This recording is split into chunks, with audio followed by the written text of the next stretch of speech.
दोस्तों, जब हमने कोई चीज सुनी या फिर देखी नहीं होती है और जब हम वो पहली बार सुनते हैं तो हम उस पर यकीन नहीं कर पाते।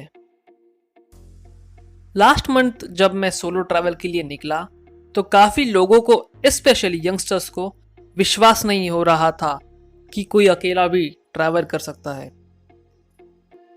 शायद उन लोगों ने कभी आंख खुली रखकर ट्रैवल किया ही नहीं है। मैं ऐसे भी लोगों से मिला हूं जिन्हें इंडिया के ज्योग्राफी के बारे में पता नहीं है। मेरी आपसे रिक्वेस्ट है कि आप एक बड़ा सा वर्ल्ड मैप और एक इंडिया का मैप, जो कि सिर्फ 100 रुपए के अंदर आ जाता है, आपके पास रखो और फुर्सत निकाल कर मन ही मन में दुनिया घुमाओ। दोस्तों, मेरा नाम अनिकेत सराफ है और मैं एक करियर क्लैरिटी कोच हूँ। स्प्राउटिंग नेशन के इस वीडियो में why you should travel solo, इस बात को जान लेंगे।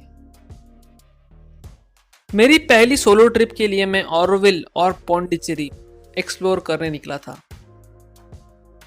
इंडिया में रहने का एक बहुत बड़ा बेनिफिट ये है कि सारे स्टेट्स एक यूनियन के अंडर आते हैं। हमें कहीं ट्रैवल करने के लिए यूरोपियन कंट्रीज जैसे वीजा या पासपोर्ट नहीं लगता। सेम करेंसी और एक राष्ट्र होने की वजह से लोग हमें पराये नहीं समझते हैं। ऑरोविल के आसपास काफी छोटे छोटे गांव हैं। यहाँ की छोटे छोटे दुकानों में आपको 5 रुपए में इडली, 10 रुपए में डोसा और 70 रुपए में बिरयानी मिल जाती है। यहाँ के लोग एक सेटिस्फाइड लाइफ जी रहे हैं और यहाँ शहरों जैसी भीड़ भाड़, पोल्यूशन और फास्ट लाइफ नहीं है। मेरा पहला सोलो ट्रिप मुझे काफी कुछ सिखा गया। ऑरोविल और पौंडीचेरी में मैंने करीब 1.5 महीना गुजारा। What happens to you when you travel solo? आपने बहुत काम कर लिया है और अब आपको नॉइस भरी दुनिया से बाहर जाना है। तब आपने सोलो ट्रैवल के बारे में सोचना चाहिए, या फिर आपको सेल्फ अवेयर होना है, खुद को जानना है, तो आपको सोलो ट्रैवल के लिए निकल लेना चाहिए। आपकी जर्नी स्टार्ट होती है जब आप सोच लेते हो कि आपको एकांत समय चाहिए। फिर आप कुछ लोकेशंस डिसाइड करते हो, उस एरिया की जानकारी हासिल करते हो, आपका टूर प्लान करते हो और फिर एक पॉइंट पर आके रुक जाते हो।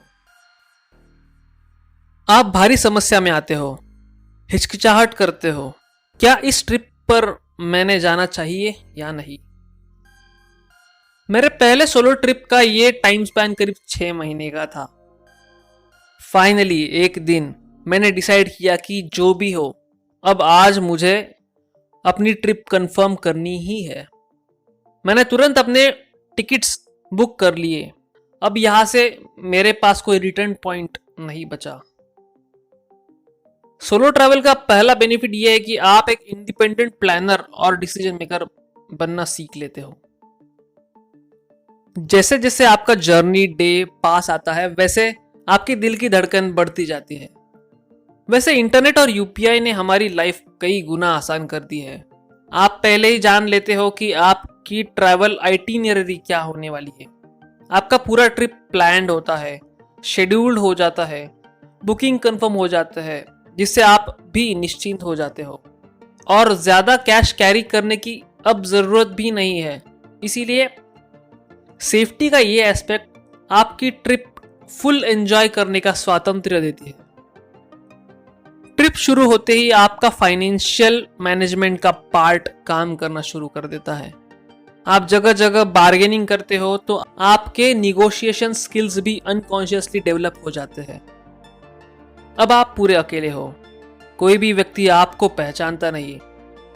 आप कितने भी रिस्पेक्टेड या हरामी इंसान हो, कोई आपको नहीं जानता, बस आप और आपके थॉट्स, बाकी सब नया।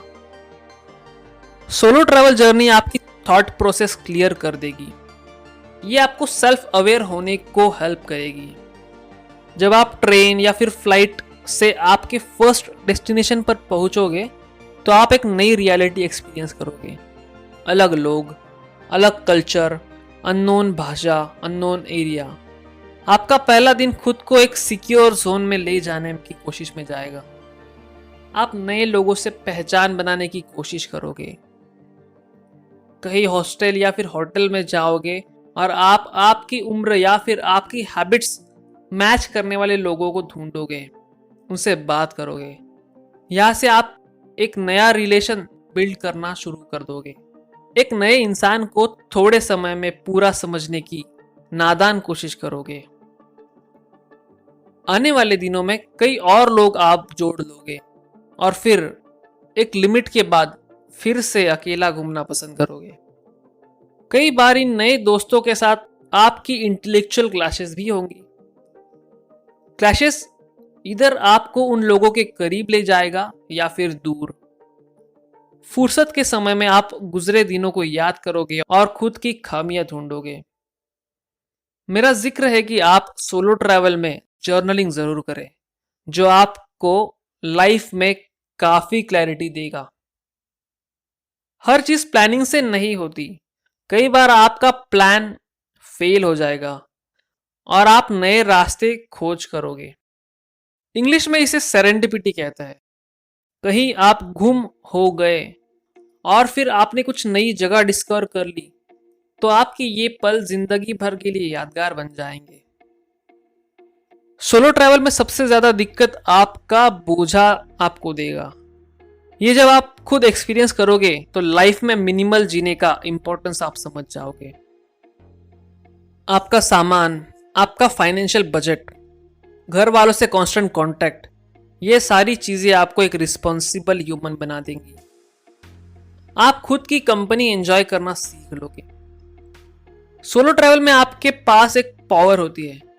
आप खुद को कोई भी व्यक्ति प्रिटेंड कर सकते हो।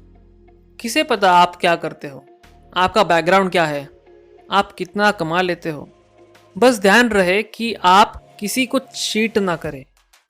हर कोई लाइफ में कोई ना कोई समस्या से गुजर रहा होता है और वो भूलने को वो व्यक्ति बाहर घूम रहा होता है। किसी को जज करने से पहले उन्हें जान ले और संभल कर अपनी आइडेंटिटी और डिटेल्स रिवील करते जाएं। ये नहीं कि सामने वाले व्यक्ति को आपका A to Z पता है और आप उसका नाम और पता तक नहीं जानते।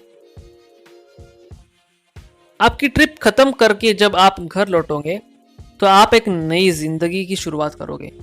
नए आइडियाज, नई स्ट्रैटेजीज, नए पर्सपेक्टिव्स, ये सब आपकी लाइफ ट्रांसफॉर्म कर देने वाली होगी। अगले दिन जब आप काम की शुरुआत करोगे तो आपका कॉन्फिडेंस काफी हाई हो गया होगा और अगले सोलो ट्रिप की एक्साइटमेंट में आप वो दिन भी ख्वाबों में ही गुजार दोगे। आई होप ये वीडियो आपको एक्साइट करने में काबिल रहा। स्प्राउटिंग नेशन ये चैनल करियर और लाइफ क्लैरिटी इन टॉपिक्स पर वीडियोस पब्लिश करता है। मेरा नाम अनिकेत सराफ है और मैं करियर क्लैरिटी कोच हूं। मेरी और इस चैनल की डिटेल जानकारी के लिए आप www.sproutingnation.com इस वेबसाइट को जरूर विजिट करें। अगर आपका कोई फ्रेंड करियर कंफ्यूजन से गुजर रहा है तो उसे स्प्राउटिंग नेशन के बारे में जरूर बताएं। अगर आपको या आपके फ्रेंड को करियर डिसाइड करने में कंफ्यूजन है, स्प्राउटिंग नेशन इस वेबसाइट को जरूर विजिट करें। इस वीडियो को लाइक करें और चैनल को सब्सक्राइब अवश्य करें। Let's meet in the next video. तब तक के लिए stay conscious and keep exploring.